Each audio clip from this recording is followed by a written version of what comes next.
Hello Leo, Sun, Moon, Rising, and Venus Signs. Kamusta kayo? Sana po nasa mabuti kayong kalagayan. Welcome back po sa Star Tarot. Kung bago kayo dito, welcome din kayo. Thank you for your support.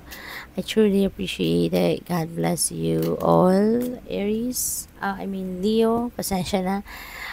Siguro meron kayong dealings, no, with an Aries, or baka meron kayong placements with, Aries, no. So, yun. Guidance. You are not alone. You are guided by masters and teachers of the highest realm. So, hindi kayo nag-iisa. Leo, always remember that you are not alone. You are always divinely guided by the universe and the rest of your spirit team. Nandiyan yung inyong mga nandiyan yung mga guardian angel ninyo, nandiyan yung mga spirit guides ninyo. 'Di ba? Nandiyan ang Panginoon, no? They are always, and angels, no? They are always guiding you. Yeah, siguro ngayon may mga importanteng gabay, no? Ang sila yung inyong spirit team, merong guidance na binibigay sa iyo. Kaya pay attention to your intuition, pay attention to the ang mga signs, symbols, and synchronicities na maaaring nag-a-appear sa buhay ninyo sa ngayon kasi that is guidance, no, for you.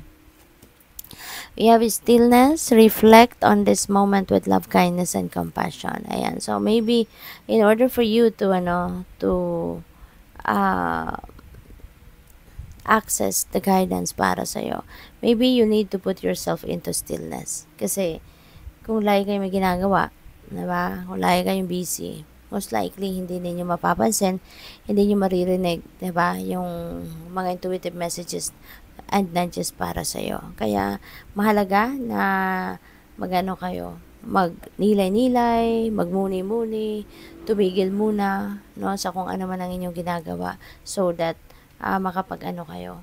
So that tawag dito, makapag nilay-nilay kayo, no? Kasi when you are resting, when your body is rested, when your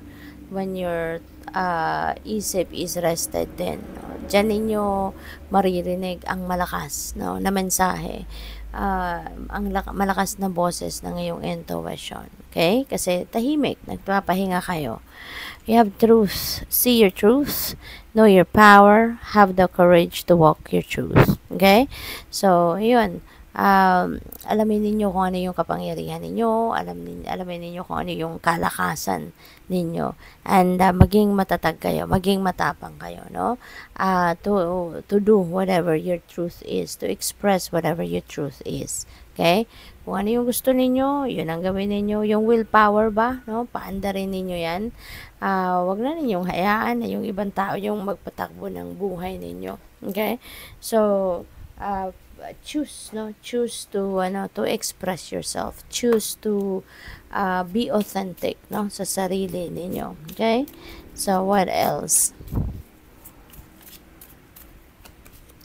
We have sweetheart. Ayan. Baka ang iba sa inyo rito, no, magkakaroon na ng anak. Maybe you are welcoming a new baby. Kaya, eto, merong ultrasound result, no. Baka gagaling nyo lang magpa-ultrasound or yung person ninyo, sinamahan ninyo magpa-ultrasound. So, there is a new baby coming in, no. Siguro, baka nagbubuntis na kayo or kayo ay malapit ng manganak or yung person niyo, something like that. And this could also be the time, no, na mas magiging loving kayo with each other, no, kayo at ng inyong person. Maaring sa ngayon din ninyo makikita yung unconditional love ninyo, no, for each other. Maaring unconditional love ng person mo towards you or yung unconditional love mo towards your person. So, siguro mas ngayon makikita mo yon. We have okay, and things are going to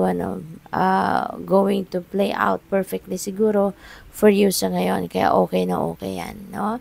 Masasabi ninyong okay, everything is all right, everything is good, everything is great, no?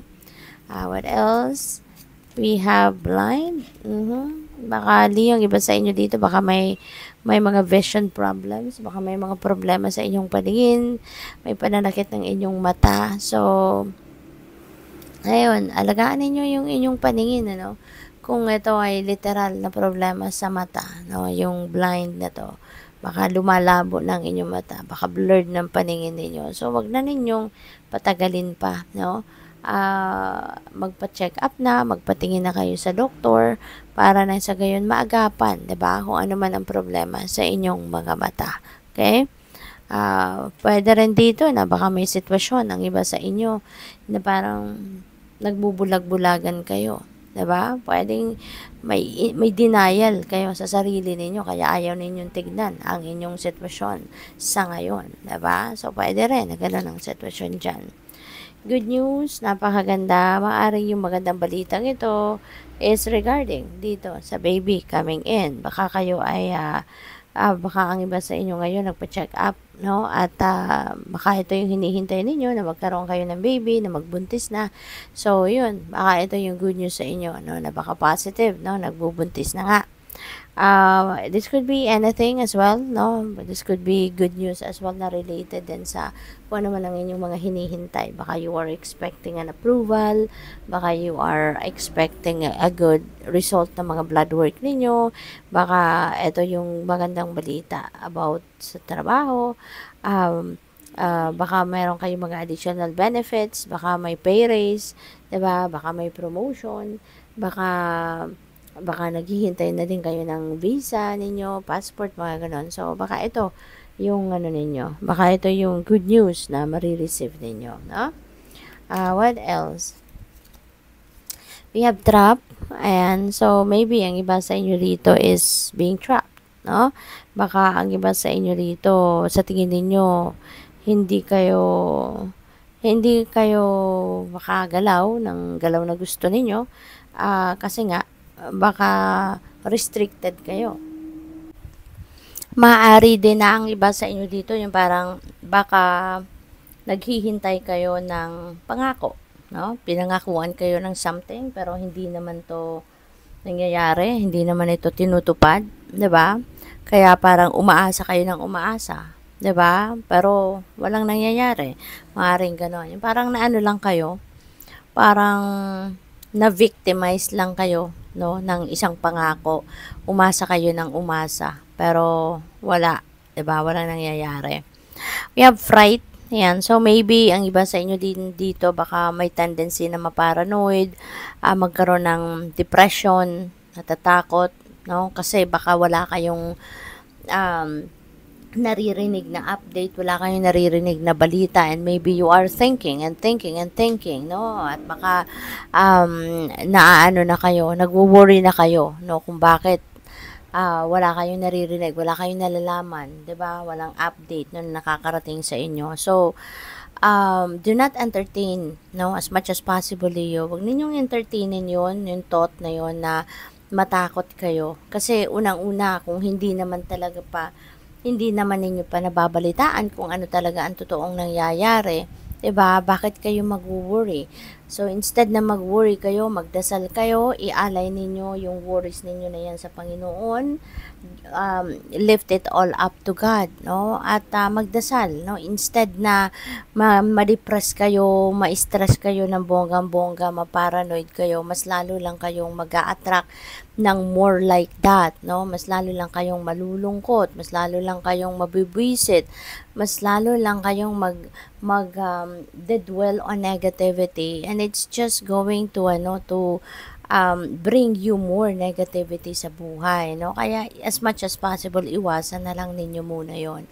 So, magpaka-positive na lang para ma-attract ninyo yung positive energy, okay? So, good luck sa iyo. Thank you for watching Love and Light. Namaste.